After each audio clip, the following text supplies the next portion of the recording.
Alright, magandang araw po sa inyong lahat mga kababayan. Batang Maynila to it's. Ngayon po ay Biyernes, November 29, 2024. Ngayon pong araw na to ang pagpunta ni Vice President Sara Duterte dyan po sa NBI. So ngayon po yung schedule nun at sa ngayon po ay hinihintay na po ng NBI itong si Sara Duterte. Ito ay papakita ko sa inyo video na kung saan tingnan natin yung sitwasyon. Yan po sa tanggapan ng National Bureau of Investigation. Ito guys ayan mga kababayan. So wala pong sound itong video na to. Ayan mga kababayan, pakita ko lang sa inyo. Ayan po, nag-aabang na po kay Sara Duterte etong mga opisyalis ng NBI. Ayan mga kababayan. Yan po sa National Bureau of Investigation. Ayan po yung video. So waiting po sila kay Sara Duterte. Inaabangan nila ang pagdating ng ating Vice Presidente. Bakit pa siya naimbitahan? Bakit pa siya inimbitahan ng National Bureau of Investigation? Unang-una kasi, siya po ay iimbestigahan si Sara Duterte dahil po doon sa kanyang mga kontrobersyal na mga sinabi na gugurgurin niya o ipapagurgur niya etong si Presidente Bongbong Marcos, Lisa Araneta Marcos at si Speaker of the House Martin Romualdez. Yan po ang naging dahilan kaya po nabigyan po ng subpoena itong ating Vice Presidente. At sa ngayon, wala pa pong notice kung itong si Sara Duterte ay darating po dyan sa NBI. Wala pa pong notice mga kababayan. Inaabangan po siya dyan po sa tanggapan ng National Bureau of Investigation. At wala pa po sa mga oras na ito, wala pa po siya. Inaabangan natin. At ito update, pakinggan natin itong balita po diyan po sa sa National Bureau of Investigation. Ngayon sa labas ng lobby ng NBI headquarters sa Pasay kung saan hinihintay natin ang inaasahang pagdating ni Vice President Sara Duterte. Nandito labas na ang security ng NBI at pati sa loob nakikita mo na rin yung mga media na nakahanda at nag-aantabay, pati yung iba pang security na National Bureau of Investigation. So ayon kay NBI Director Jaime Santiago, as of kanina tinanong ko siya banda alas 8, wala pa raw sila natatanggap na abiso kung darating nga si VP Sara Duterte. Pero nakahanda na raw sila dito. Pagdating daw niya, i-escort siya sa taas kung saan nakaharapin siya ng isang panel ng mga investigador at abogado at tatanungin sa kanya kung sino ba yung kausap niyang hitman at iba pang mga importanteng tanong tungkol sa mga banta na ginawa niya laban sa Pangulo, sa First Lady at sa House Speaker. Okay, so ganito pala mangyayari guys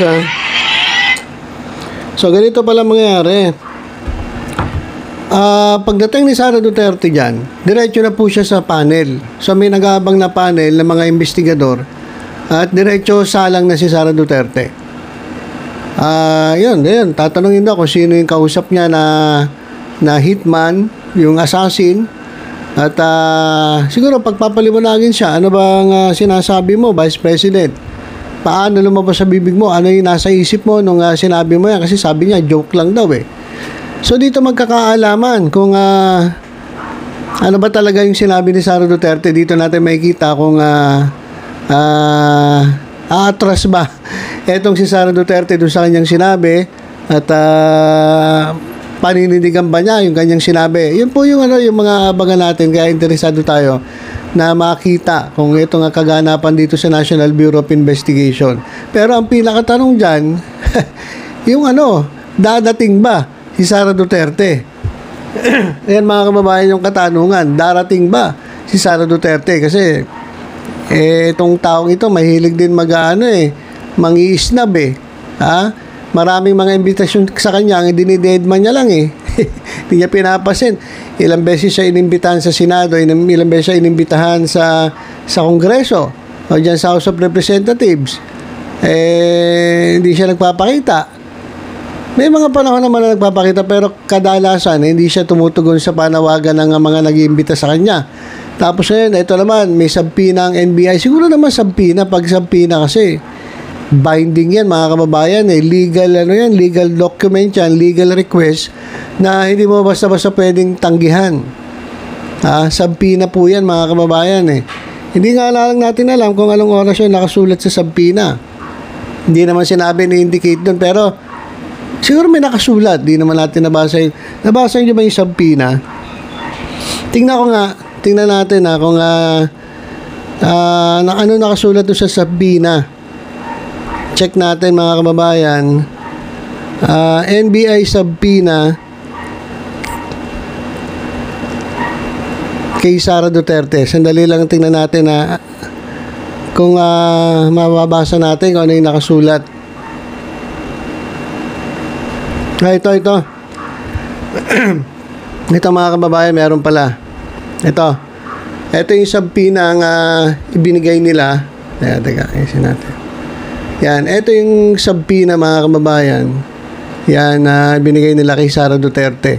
Tingnan ko nga, basahin natin konti Okay. So, naka-address kay Honorable Sara Zimmerman Duterte Carpio ad testificandum sabpina. Ayan, yung address ng Office of the Vice President. Tas greetings under and by virtue of the authority vested in me by the Republic Act, ganyan, you are hereby commanded. So, inuutusan si Sara Duterte. Commanded Hindi po ito mandatory. Hindi po ito optional, kundi mandatory. You are hereby commanded. To appear, to be and appear in the office of the director. Ayan. On the 29th of November 2024, 9 a.m. Alas 9, mga kababayan, may oras po yung sabpina. So, meron pang 15 minutes simula ngayon. Ayan po, ang alas 9 pala, imbitado si Sara Duterte. Ngayong araw na ito. Ngayong araw ng Biyernes.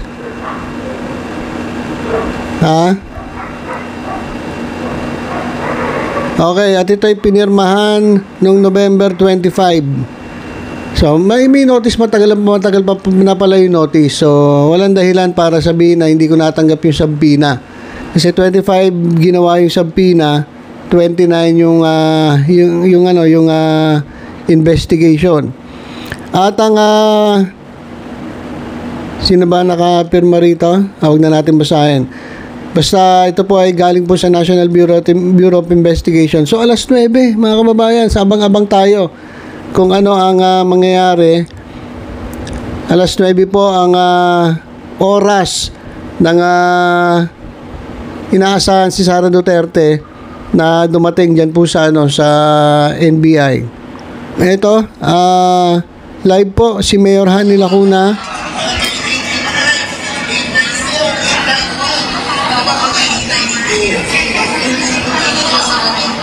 Okay, live po si Mayor Hanny Lacuna sa Kalinga sa Maynila. Ito, Kalinga sa Maynila,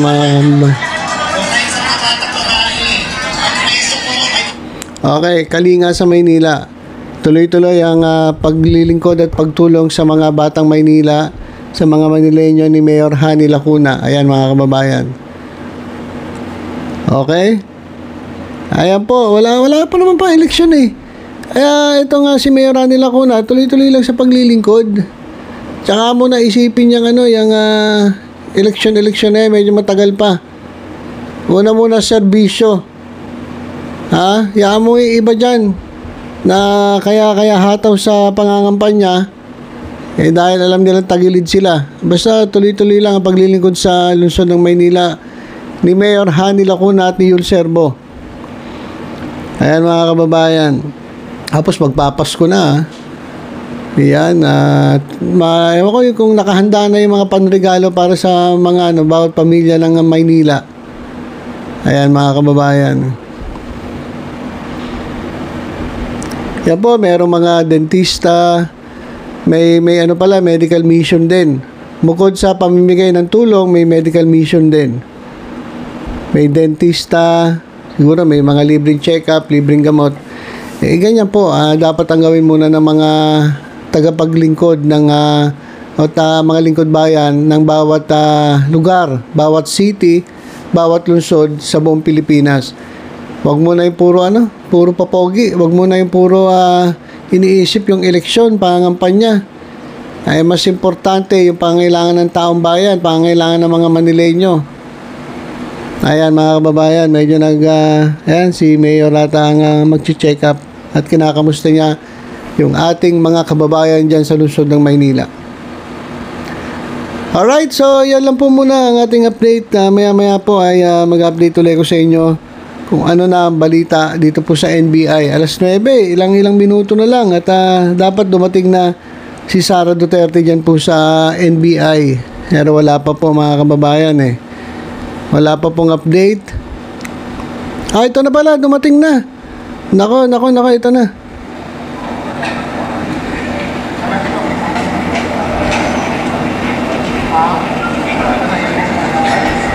Ito, guys.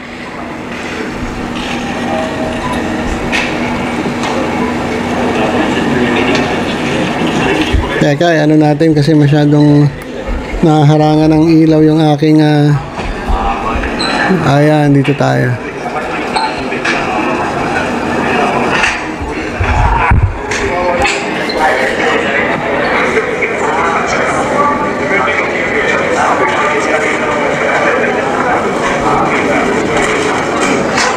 Ito mga kababayan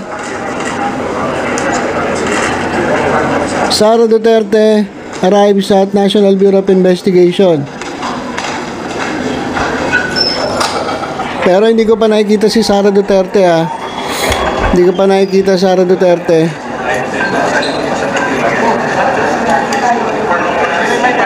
Ang gagawin dyan, siya ay haharap sa panel. Mga kababayan, sa panel ng investigador at ipaliliwanag niya kung ano yung mga kanyang pinagsasabi.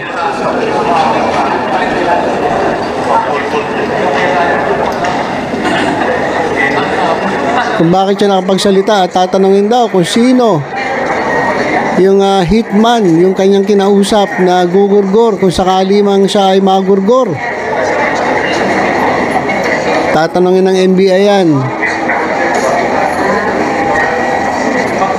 Ayan po. Mukhang parating pa lang kasi nakapila itong mga tao sa NBI. Mukhang parating pa lang si Sara Duterte. Abangan na natin guys, nandito na tayo eh. Abangan na natin.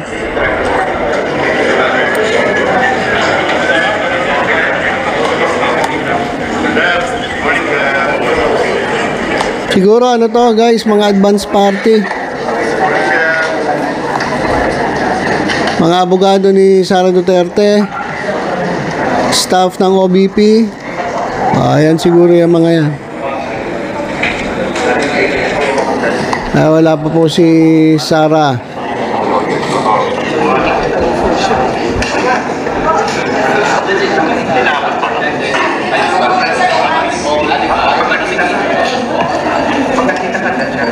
Alas 9 po kasi usapan alas 9.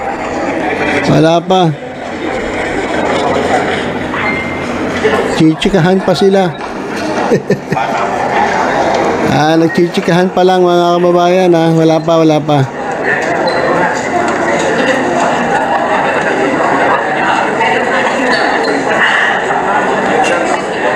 Diretsuhin na natin to Abangan na natin si Vice President.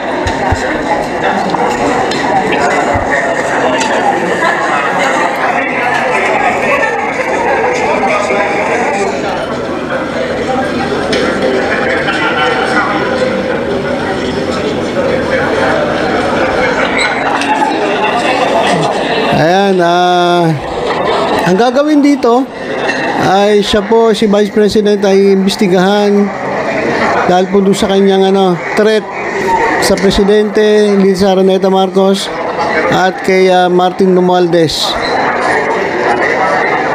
Tatanungin sino yung hitman na kinausap mo. Ewan ko lang magsasalita yan Baka no comment, no comment. Malamang yun lang sasabihin, no comment. Siguro sa loob na siya magsasalita. Kaya lang, ewan ko kung ila-live nila ito Malamang dito naka-live kasi ito ay national security concern. So malamang closed door yung gagawing investigasyon. Naka-live lang itong pagdating ni Sara Duterte, pero yung gagawing investigasyon dyan sa pagharap ni Sara Duterte sa panel ay malamang closed door yan. Hindi pwedeng i-broadcast yan. Merong lang siguro yun, ambush interview pagkatapos. Pero yung actual investigasyon, malamang hindi po yan ila-live.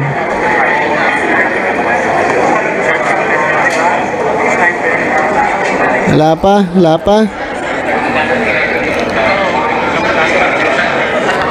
Wala pa mga kababayan, yan wewentuhan pa. Abangan natin mga kababayan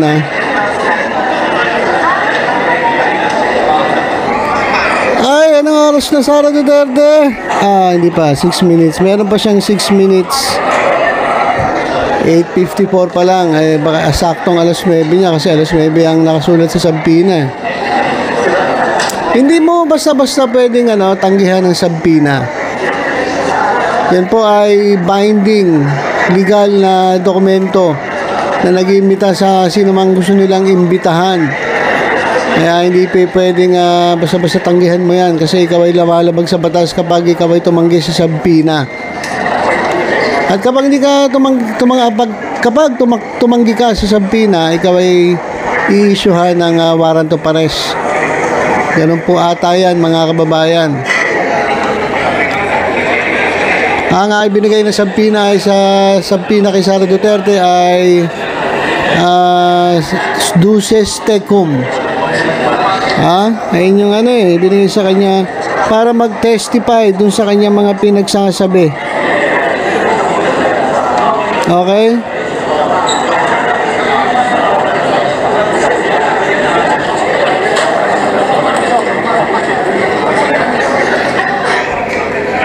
Wala pa mga kababayan, abang-abangan natin nandito na tayo.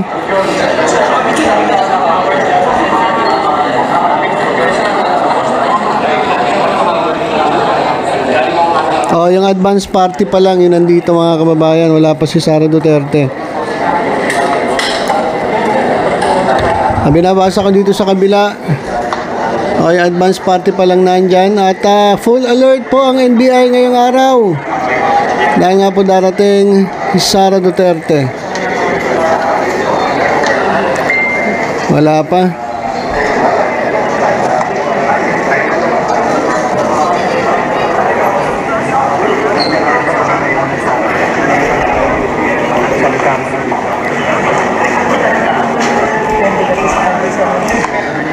Ano nangyari? Wala pa. Advance party pa lang nandito.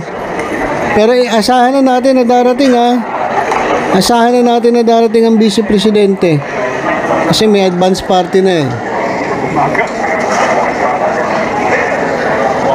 pero yun malamang sa tingin ko hindi live yung gagawin nilang investigation. Live lang po siguro kukunan yung pagdating, pero closed door po ang gagawing investigation dyan. Hindi po pwede i-broadcast yan. Saka ewan ko hindi po pwedeng bastusin ni Sara Duterte itong mga to. Kasi seryosong usapan to, hindi po ito joke. Kasi sabi ni Sara Duterte, joke daw yung kanyang pagbabanta. Hindi po kinuwang joke ng NBI. Hindi po naniniwala ang NBI na joke. Kaya nga siya po ay pinatawag dyan sa pamagitan ng sabpina. Okay? Wala pa po.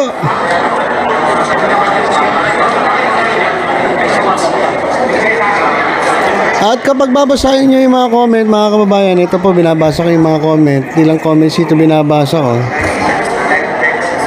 Marami pa rin po nagbigay ng suporta kay Sara Duterte. Meron nga dito, sabi, lipad lang ng lipad, agila. Agila daw si Sara Duterte, mga kababayan. Huwag lang mapapagod kasi isa ka sa mga napili na maging hope ng bayan. Bayang ito for the second time. Ayan ang sabi ng mga diehard supporter ng Duterte. Laban Agila. Ba't naging Agila ba to? Ba't naging Agila? The Iron, Inday Sara Eagle, ang bagwis ng Pilipino. Dami na isip ng mga kababayan natin, ano? Ang tataba ng utak eh. Ang tataba ng utak, kung ano-ano naisip. Bagwis, Agila ng Maynila, Bagwis, Agila ng Maynila, Agila, tapos Agila ng Davao. Kung ano-ano, dami tataba ng utak ninyo, mga DDS. Napakasimple na lang eh, paliwanag mo na lang. Lahat ng ito nagsimula dyan sa confidential fund, paliwanag nyo na lang kung saan nagasos yung pera, tapos dami nyong alam. Diba?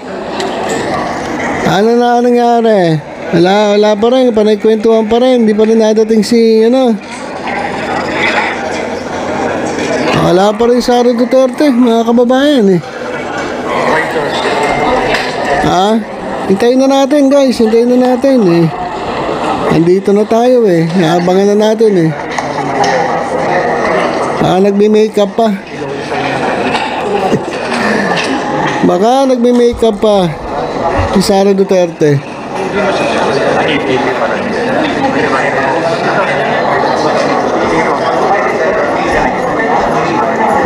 Okay, where na you? Where na you, Sara Duterte?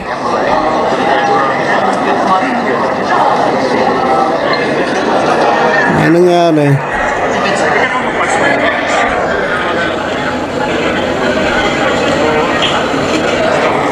Okay, wala pa po. Dapat pala bumili muna ako ng piatos, no? At kinakain natin yung piatos. Yung kwentong chichirya daw sabi ni Presidente Marcos, yung kwentong chichirya. Yung piatos, dapat may piatos pala ako dito para hindi tayo naiinip, no? Ngatayin muna natin yung piatos habang naghihintay. Meron ako dito hopya. Hopya, yan mga kababayan, pero yung piatos wala eh. Saka yung Mary Grace na pastries, wala, hindi tayo nakabili. Parang din sana tayo naiinip kung nandito yung kwentong chichirya. Kwentong chichirya. Ayan, wala pa. Ano ba naman ang tagal naman eh, itong mga to? Wala eh. Ang tagal mga kababayan. Ano nangyari na?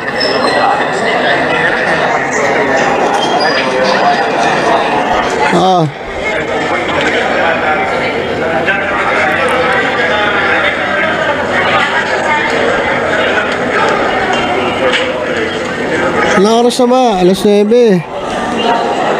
Alas 9 usapan eh. Alas 9:02 na oh. Filipino time talaga. Ang Pilipino talaga kahit kailan oh. Pagdating sa oras talaga eh.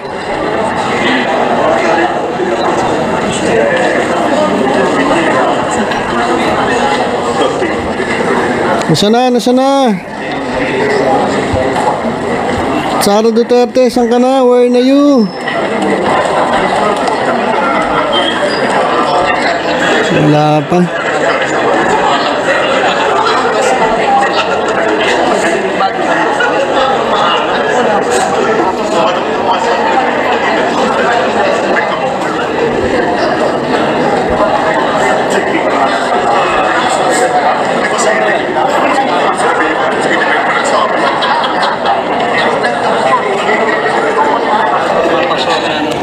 Ay, nasa na? Wala pa.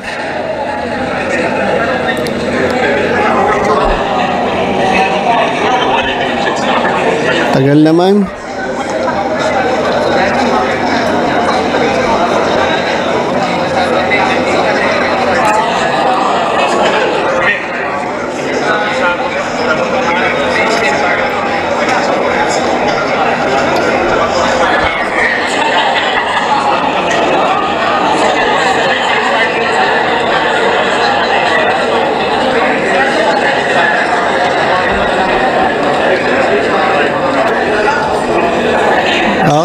pa rin po mga kababayan si Sara Duterte. Mga lang tayong konti. And by the way mga kababayan, dapat meron pong hearing Meron pong hearing ang good government ngayon. Pero kinansila po nila yung hearing. Kumbaga hindi po tinuloy. Para po hindi kasabay ito. Kasi alam niyo ba na hindi dapat atin si Sara Duterte. Dahil nga kasabay daw yung hearing ng good government. Para walang usapan, kinancel po ng Committee on Good Government yung kanilang hearing para walang dahilan si Sara Duterte na maharap dito sa NBI.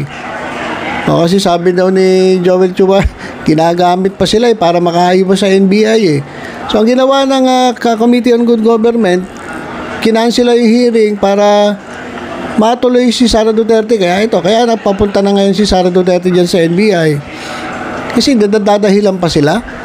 Dadahilan pa na, hindi kami pupunta sa NBI kasi nga merong hearing sa Committee on Good Government. Hindi naman sila umaattend.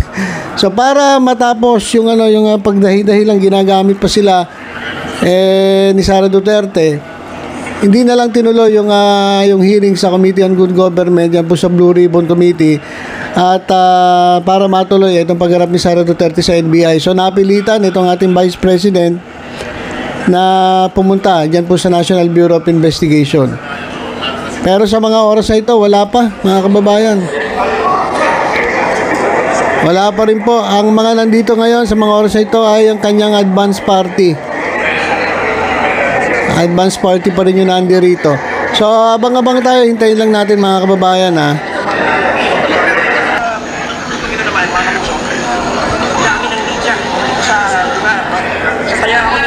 Okay mga kababayan, wala pa rin hanggang ngayon anong oras na? 9:23 na mga kababayan. So 9:23 na, wala pa rin si Sara Duterte. Hindi natin naabangan. Basta parating na siya kasi advance party nandiyan na. Wala namang gagawin yun mabibideo lang siya, napapasok siya dyan. Pero pagdating sa loob, wala nang video yan. Hindi na po natin mapapanood. Kasi sigurado closed door po yung investigasyon. Hindi naman pwedeng naka-open yan sa media. So ayun lang, hanggang dito lang muna tayo. Kapag meron pong update ko po kayo kung ano nangyari sa investigation. Pero wala pa po wala na sa oras, 9:24 na. Ang usapan alas 9, wala pa po siya. So actually matagal na nga itong video na to. Pinost ko lang para walang cut itong ating video, pero wala po talaga. Wala pa po hanggang ngayon, wala pa Sara Duterte. Pero may advance party. So siguradong darating ang ating Vice Presidente dito sa NBI. So yun lang muna mga kababayan. Basta tutok-tutok lang po dito sa Batang Maynila. To sa iba pang updates. Ingat po tayong lahat. God bless po.